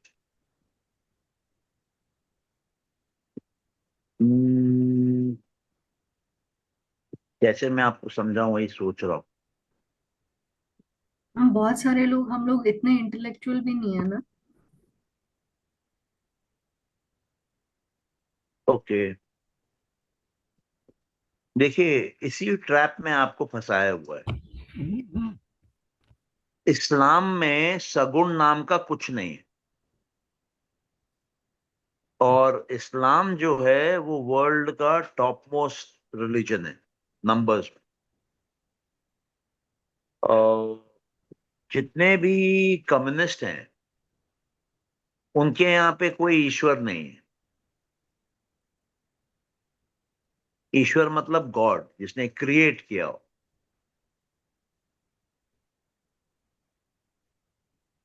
लेकिन आप देखिए आज चाइना प्रोबेबली यूएसए की तरह पावरफुल है। तो मैटर क्या करता है? मैटर ये करता है कि वो ह्यूमन बीइंग जो है उसकी एवोल्यूशन की स्टेटस क्या है, उसका इंटेलेक्ट कितना डेवलप हुआ है। तो हमारे यहाँ क्या है कि अंधविश्वास में रीजनिंग नहीं डेवलप होती है। रीजनिंग नहीं डेवलप होती है मतलब जो बेसिक समाधियां हैं, सवितर्क समाधि, निर्वितर्क समाधि, उसमें भी हमको प्रोफिशिएंसी नहीं है। ऊपर की समाधियां तो छोड़ दीजिए, नीचे वाले में भी हमको नहीं है। और हमारा देश यहीं पे अटकता है। क्यों हम बोलें कि कुछ लोग हैं जिनको निर्गुण समझ में नहीं आता है? इसका मतलब हमारी एजुकेशन सिस्टम में कमी है, हमारे पंडितों का ज्ञान कम है कि वो ज्ञान दे नहीं पा रहे हैं। इसका मतलब तो यही हुआ ना। एजुकेशन सिस्टम हमारा तो है ही नहीं, और पंडित मैं भी। बोल रहा हूं एजुकेशन, मैं मतलब ज्ञान देने की बात कर रहा हूं। चाहे वो स्पिरिचुअल ज्ञान हो, चाहे वो मेंटल ज्ञान हो, चाहे वो मटेरियल ज्ञान हो, मैं वो ज्ञान देने की सिस्टम की बात कर रहा हूं। हम्म, अगर हमारे देश के बड़े बड़े वेदांतिक पंडित देश के साधारण भोले भाले लोगों को समझा नहीं सकते हैं, तो इतना ज्ञान किस काम का है? उनका ज्ञान ही अधूरा है।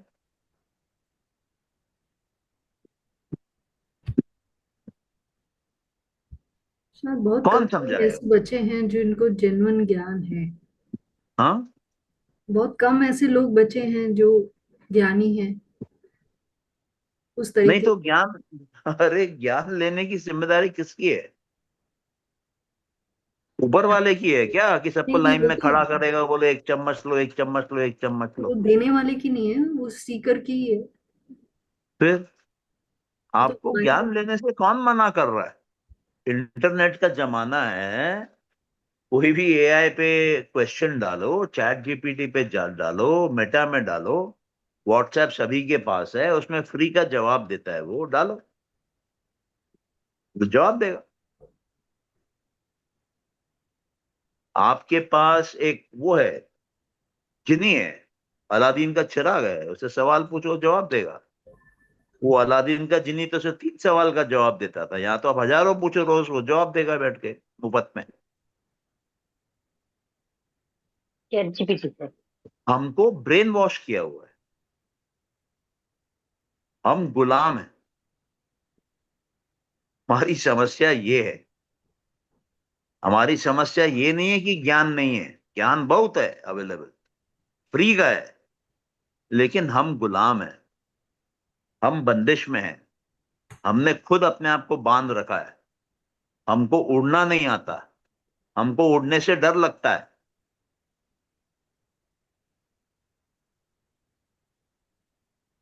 हम कन्विंस्ड हैं कि इस ज्ञान से हमारा कुछ नहीं होने वाला।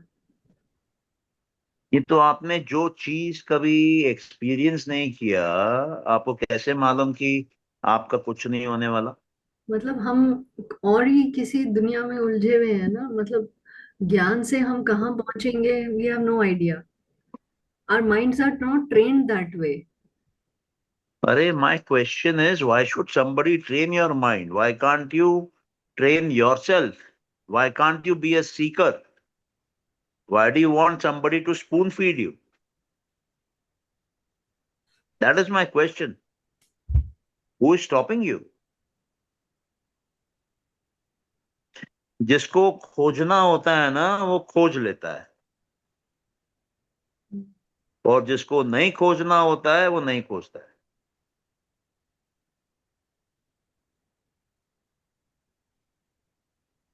आप खोजिए, आपको सब मिलेगा। आपको और कहीं नहीं खोजना है, अपने आप से ही सवाल करिए कि मैं सगुण में अटकी हूं, मेरे को निर्गुण में जाना है, क्या करना है? अंदर से आवाज आएगा, गुण को छोड़ दो, निर्गुण हो जाएगा। सिंपल है। गुण पकड़ोगे तो सगुण है, गुण छोड़ोगे तो निर्गुण है। सगुण जो है वो प्रकृति है, निर्गुण जो है वो पुरुष है। अब आप चॉइस कर लो। या तो बोल लो भैया हमको निर्गुण में नहीं जाना है, हम सगुण में खुश हैं, हमको भोगना है। कृष्ण की 16,000 पत्नियां थी, हमको 16,000 पति चाहिए, रख लो, प्रकृति देगी, भोग लो पूरा। सर तो आपका, आप जो जैसे आज हमें पढ़ा रहे हैं, तो आपका जर्नी बचपन से ऐसा था या आपने भी जो अभी जवाब दिया कि खोजा, कैसे?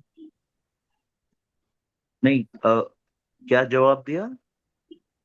जैसे आप हमें समझा रहे हैं सर अभी, तो आपने जैसे सौम्या जी को बोला कि खोज लो, है ना? तो ऐसे ही आपके अंदर जो खोज थी उसका आज ये परिणाम है कि आप हमें भी उस समझा रहे हैं, या आपको? ये ये जो मैं खोजा हूं, ये मेरी मजबूरी थी। मतलब किसी ने मेरे को समझाया नहीं, ऐसा ऐसा करो, ये करो, वो करो, खोजो। मेरे को मजबूरन खोजना पड़ा।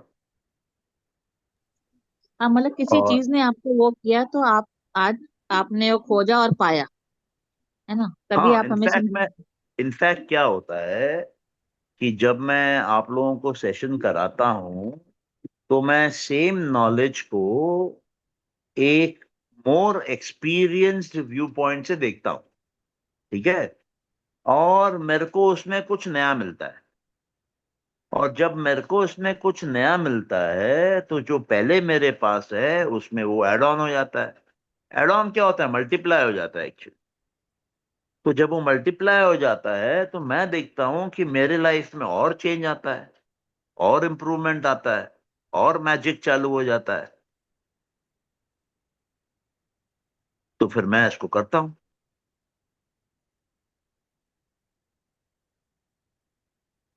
मेरा क्वेश्चन था कि सर आपका जो स्टार्टिंग पॉइंट रहा, तो वो आपके अंदर में किसी चीज ने आपको झकझोरा इसको जानने के लिए, इस ज्ञान को जानने के लिए, ऐसा? हाँ, मैंने जी कहा ना, मेरी मजबूरी हो गई। जी सर। हम्म। मेरे लाइफ में कुछ ऐसी घटना घट गई थी जिसके लिए मेरे को मेडिकल हेल्प लेना पड़ गया। वो मेडिकल हेल्प मेरे को कैलकाटा से नहीं मिल पा रहा था, कॉम्प्लिकेशंस हो रहे थे। तो मैं बॉम्बे था 2 महीना, वहां भी मैंने मेडिकल हेल्प ली। कोई बहुत ज्यादा इम्प्रूवमेंट नहीं हुई, but some degree of control आया। फिर मैं यहाँ कैलकाटा आया। फिर मैंने कैलकाटा में अपने डॉक्टर से पूछा कि ये क्या बात है, क्या हुआ है मेरे को। वो लोग को पता भी नहीं था कि मेरे को क्या हुआ है। तो बोले हम लोग जानते नहीं है, बट हम लोग सिम्टम्स को ट्रीट कर रहे हैं। तो मैंने कहा फिर भी ये जो दवाई दे रहे हो, ये क्या चीज की दवाई है? बोले आपके ब्रेन में कुछ केमिकल्स प्रोड्यूस होना बंद हो गए हैं, उसको हम लोग सप्लीमेंट कर रहे हैं। तो मैं बोला मेरे ब्रेन ने सडनली एक रात डिसाइड किया कि आज से फैक्ट्री बंद कर देनी है केमिकल प्रोडक्शन की। तो डॉक्टर के पास जवाब नहीं था। मैं पूछा ये दवाई कितने साल खानी है? बोला जीवन भर खाना है। बोला क्यों? बोले ये ब्रेन दोबारा प्रोडक्शन करेगा नहीं इसका। मैं बोला आपको कैसे मालूम? बोला हमने यही केसेस देखे हैं। तो मैंने सोचा कि ठीक है, मैं खोजता हूँ, ये डॉक्टर की बस की तो है नहीं, मैं खोजता हूँ। तो मैंने अपनी खोज चालू करी। करते करते करते करते मेरे को समझ में आया कि जो भी लोग हैं बाहर, उसमें उनका पर्पस अलग है ज्ञान लेने का और ज्ञान देने का। वो संस्थाएं चलाना चाहते हैं, रुपया कमाना चाहते हैं, नाम कमाना चाहते हैं, यूट्यूब पे चैनलें चलाना चाहते हैं, और अलग मकसद है। तो मैंने फिर ये तय किया कि नहीं, मैं अपने पर्पस के लिए इसकी इन डेप्थ स्टडी में जाऊंगा। और फिर करते करते करते करते मेरे को क्लैरिटी आने लग गई, मेरे को समझ आने लग गई, मेरा कमांड होने लग गया, मेरे को फंडामेंटल लेवल पे समझ में आ रहा है। और फिर मेरी लाइफ कंट्रोल में आ गई। और कंट्रोल में क्या, मैंने हजारों में लोगों का जीवन बदला है। मतलब मेरे पास तो काउंटिंग नहीं है अभी। तो मैंने देखा कि ये बिल्कुल बेसिक बात है, फंडामेंटल बात है। लेकिन क्या है कि इसको पढ़ाने वाले लोग नहीं है, इसके जानकार लोग नहीं है। तो मैं पढ़ाता हूँ। और मैं इसलिए भी नहीं पढ़ाता हूँ कि मेरा नाम हो, मेरे पास रुपया आए। बस मैं इसी आशा में पढ़ाता हूँ कि शायद कोई इसको समझेगा, और अगर प्रकृति को जरूरत होगी तो उससे आगे औरों को पढ़वाएगा। बस इतना ही। बाकी मेरा इसमें कोई स्वार्थ ही नहीं, क्योंकि स्वार्थ रखना बेवकूफी है। स्वार्थ रखना अपने अहम को पैदा करना है। स्वार्थ रखना मतलब इतनी बड़ी विराट, मतलब वर्चुअली इनफाइनाइट क्रिएशन में आप एक क्या बोले, एक एटम के साइज का दाना हाथ में रख के बैठे रहेंगे, क्या होने वाला है? वो एटम का दाना भी कहीं नहीं जाने वाला है, आप भी कहीं जाने वाले नहीं हो, आप भी इसी एग्जिस्टेंस में रहोगे, वो भी रहेगा। वो तो कहते हैं ना कि जो एनर्जी क्रिएट होती है वो जाती नहीं। कपिल मुनि बोलते हैं कि जो इस एग्जिस्टेंस में आ गया वो जा नहीं सकता, और जो नहीं आया है वो आ नहीं सकता। तो आप और हम तो एक ही जेल में हैं। अब जेल में खुशी खुशी रह लो तो अच्छा है, मुक्ति से रह लो और भी अच्छा है। इस पूरे जेल का वार्डन बन के जेल को चलाओ साला, और भी अच्छा।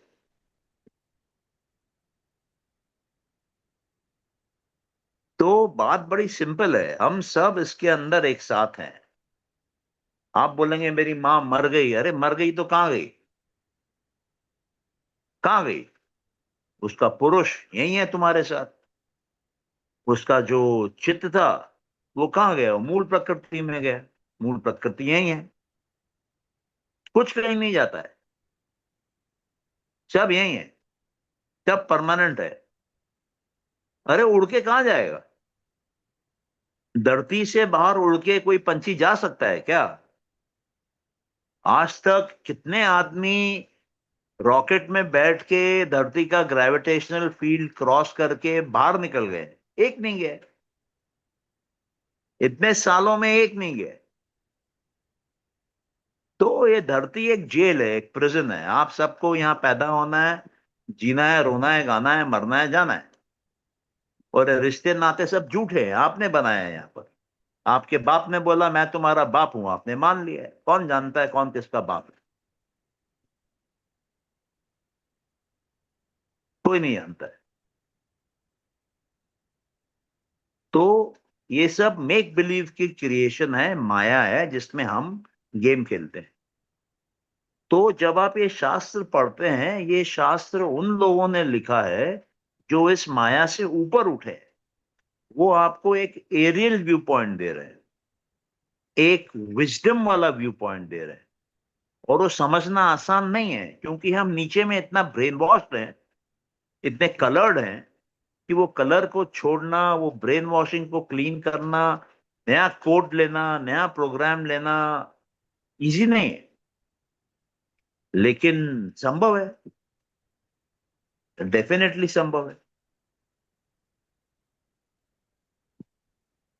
तो ये बहुत ही डीप सब्जेक्ट है। और अभी तो मैं बोलूंगा आपने इसका 1%, 2%, 3% भी कवर नहीं किया। आप जब देखेंगे कि रियलिटी बेंडिंग होती है, प्रकृति टर्न होती है आपके लिए, जो चीज आपने सपने में कल्पना नहीं करी कि आप 100 जन्म में करेंगे, वो 7 दिन में होने लगे। आप किसी को बोल भी नहीं सकते, वो सोचेगा पागल। और बोलने से वो बिगड़ भी सकता है। जितना चुप रहोगे उतना अच्छा है। बस प्रकृति नाचती रहेगी आपके हिसाब से, और ये जो नाचती है आपके हिसाब से, उसका लाभ नहीं उठाना चाहिए, उसका मैनिपुलेशन नहीं करना चाहिए, उसको हम्बली एक्सेप्ट करना चाहिए, उसको रिस्पेक्टफुली डांस करने देना चाहिए। तब आपको एक निर्मल आनंद आता है अंदर से, प्योर जॉय, प्योर ब्लिस का एक्सपीरियंस होता है। और दुनिया में क्या होगा? कोई आपको गुरु बनाएगा, कोई आपको भगवान बनाएगा, कोई आपके पैर छुएगा, कोई आपको गाली बकेगा, कोई बोलेगा साला पागल है। दुनिया भर की बातें आपको सुनने में लगेगी। दुनिया भर की बातों में अगर आप स्थिर रहते हैं तब आप मुक्त हैं। और दुनिया भर की बातों में अगर आप बातों के हिसाब से डांस करते हैं, कभी यहां कभी वहां कभी वहां रिएक्ट करते हुए, तो आप तो बंदर हैं पूरे, आपका अंत बुरा होगा। तो जो बहते हुए पानी में नहीं बहे और नहीं बहते हुए पानी में बहे, उसकी क्षमता रखे, उसके बाद इंडिपेंडेंटली डिसाइड करे क्या करना है, वो इंडिपेंडेंट है, वो फ्री है, वो लिबरेटेड है।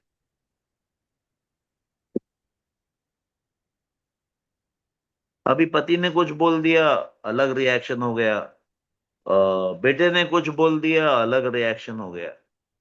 जब आप इंसुलेटेड रहते हैं, जैसे वो हमारे यहाँ बोलते हैं कमल का फूल और कमल का पत्ता, उस पे पानी डालो कुछ नहीं होता है, ये बोलना बहुत आसान है, प्रैक्टिकली वैसा जीने का मजा कुछ और है।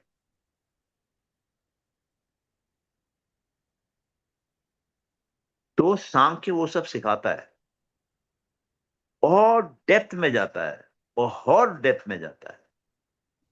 सर कोई मुझे क्या बोलता है, अच्छा लगती है, कोई किसी को, मुझको अच्छा लगता है, समझ समझ पाया हूँ ना, समझना क्या বলে, মানে আমাকে যদি কেউ ভালোবাসে, हाँ ठीक আছে বুঝলাম। যদি हाँ আমাকে কেউ যদি আমাকে কেউ ভালোবাসে, তাহলে সেটা কোন পর্যায়ে, মানে এটা কি আমার গ্রহণ করা উচিত, বা এটাও কি সত্য रजस सत्य में কি आता है ये? देखिए ऐसा है, ये आपके ऊपर हाँ में है ना। वो कृष्ण हाँ के पास तो 16,000 रानियां जब बोली, तो कृष्ण पूछने नहीं गया किसी से कि हाँ बोलूं ना बोलूं क्या करूं। जब अर्जुन आके रोना गाना चालू किया महाभारत में, तो कृष्ण भीष्म पितामह के पास नहीं गया, युधिष्ठिर के पास नहीं गया, वो द्रोणाचार्य के पास नहीं गया, वो खुद डिसाइड किया। तो जब आप खुद डिसाइड करती हैं, वो फ्रीडम है।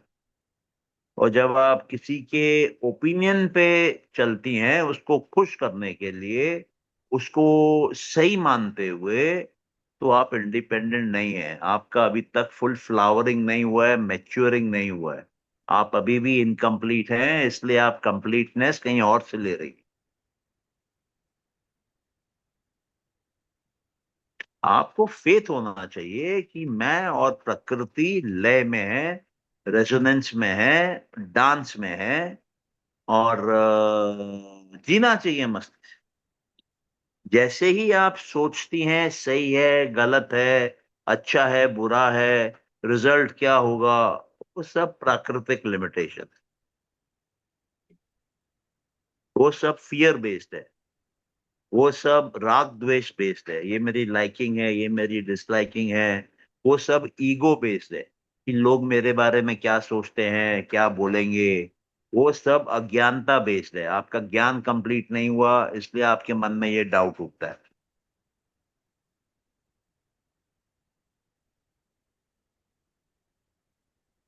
तो कंप्लीशन की तरफ जाना है, अल्टीमेट बनना है, ये एवोल्यूशन का प्रोसेस है।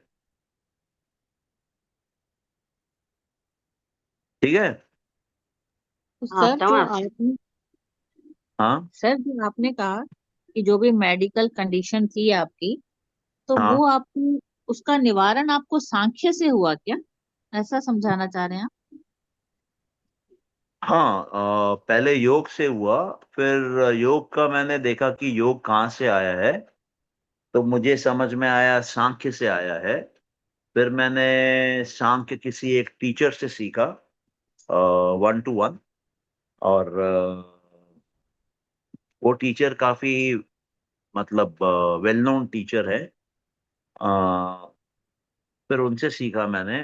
बट मुझे उनसे सीखते वक्त फील हुआ कि उनका नॉलेज भी कंप्लीट नहीं है, क्योंकि मेरे कुछ क्वेश्चंस के वो जवाब नहीं दे पा रहे थे। और वो जो जवाब दे भी रहे थे, तो कई बार ऐसा हो रहा था कि नेक्स्ट क्लास में दे रहे थे, और मैं उनके जवाबों से फुल्ली सेटिस्फाई नहीं हो रहा था। मुझे लग रहा था कि नहीं, अभी भी अधूरा जवाब है। लेकिन आउट ऑफ रिस्पेक्ट मैं क्वेश्चंस नहीं कर रहा था, ज्यादा पुश नहीं कर रहा था उनको। तो मुझे लगा कि नहीं, मेरे को ही स्टडी करनी चाहिए, मेरे को ही कुछ बुक्स और लेने चाहिए, कुछ और वीडियो लेक्चर्स सुनने चाहिए। फिर मैंने रियलाइज किया कि नहीं, वो भी वर्क नहीं कर रहा है।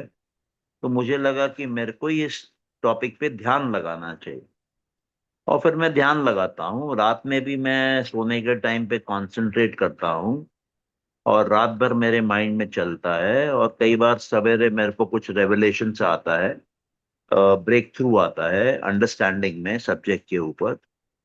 और स्लोली स्टडीली वो प्रोग्रेस होता रहता है। मतलब जैसे आप एक ट्रेन में चढ़ गए हैं, ट्रेन चले जा रही है, बस एक स्टेशन, दो स्टेशन, तीन स्टेशन चल रही, तो मैं भी इसको चलने दे रहा हूँ। और मुझे समझ में आ रहा है कि ये ट्रेन चलती रहेगी जब तक मैं जीवित हूँ, क्योंकि ये टॉपिक बहुत डीप टॉपिक है, बहुत डीप टॉपिक है। मतलब इतना डीप कोई फिलॉसफी है ही नहीं। जिस लेवल तक ये कॉन्सेप्चुअलाइज है, ये इनऑर्डिनेटली मतलब डीप है। और सर आपको मुझे ये भी, हाँ बोलिए। आपको तो इतना ज्ञान मिल गया, ये संख्या से सब कुछ हो गया, तो आपको क्या मोक्ष मिलेगा? आप क्या सोचते हैं? देखिए, देखिए ऐसा है कि मोक्ष एक प्रोसेस है।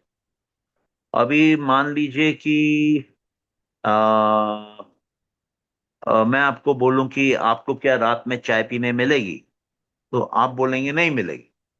मैं बोलता हूँ अच्छा, आप किचन में जाइए और एक बर्तन लीजिए, उसमें एक गिलास, 1 कप पानी भरिए, और उसको गैस पे रखिए, गैस लाइटर से जलाइए, और पानी उबल गया। आपने कहा उबल गया, बोला उसमें चाय पत्ती डालिए 1 चम्मच, और थोड़ा सा दूध डाल लीजिए, और उसको उबाल में आने दीजिए। उसके बाद छन्नी से उसको थोड़ा फिल्टर कर लीजिए, 1 कप में डाल दीजिए। और आपको चीनी के साथ पीना है तो चीनी पहले डाल के गर्म कर लीजिए, और आराम से जाके अपने घर में लिविंग रूम में सोफा पे बैठ के चाय सामने रखिए और पीजिए। तो मोक्ष जो है वो चाय पीने का काम है। आपको एक प्रोसेस फॉलो करना पड़ेगा, वो चाय आपको मिल जाएगी। मोक्ष कोई हाथी घोड़ा नहीं है। मोक्ष जो हिंदुओं में चार जो आपके वो हैं, क्या बोलते हैं, क्या उसका शब्द भूल रहा हूं, धर्म, अर्थ, काम और मोक्ष। तो धर्म तो आप कर रहे हैं, काम में भी आप लगे हैं, अर्थ भी आप कमा रहे हैं, तो चौथा आपको क्यों नहीं मिलेगा? जब ऋषि मुनि बोल गए ये चार हैं, पुरुषार्थ के चार हैं, तो हम तीन पे क्यों अटके? क्योंकि बीच में लोग आ गए ज्ञान देने वाले कि ये हो नहीं सकता, 20 जन्म लगता है, 200 जन्म लगता है। अरे तुमसे नहीं हो रहा है तो तुम मेरे को क्यों अटका रहे हो? तुमको चाय बनाना नहीं आती है, मत बनाओ। मैं तो बना के पी सकता हूं, मेरे को बना के पीने दो।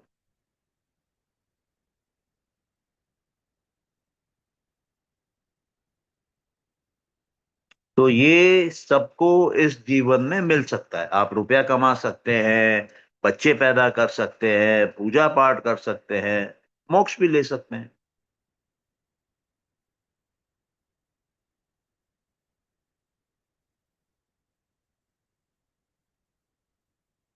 सर जैसे ठीक अभी है। हम सारे बैठे हैं इस वक्त आपको हाँ। सुन रहे हैं, तो हाँ। इसका भी एक रीजन है, क्योंकि हमारे को ये पढ़ने में बहुत वो मतलब चाह आ रही है कि हम और सुने, आपको और सुने।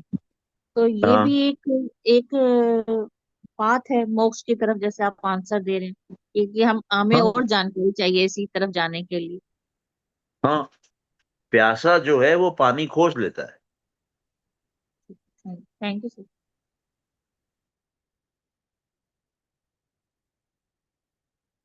ठीक है, तो क्लोज करें।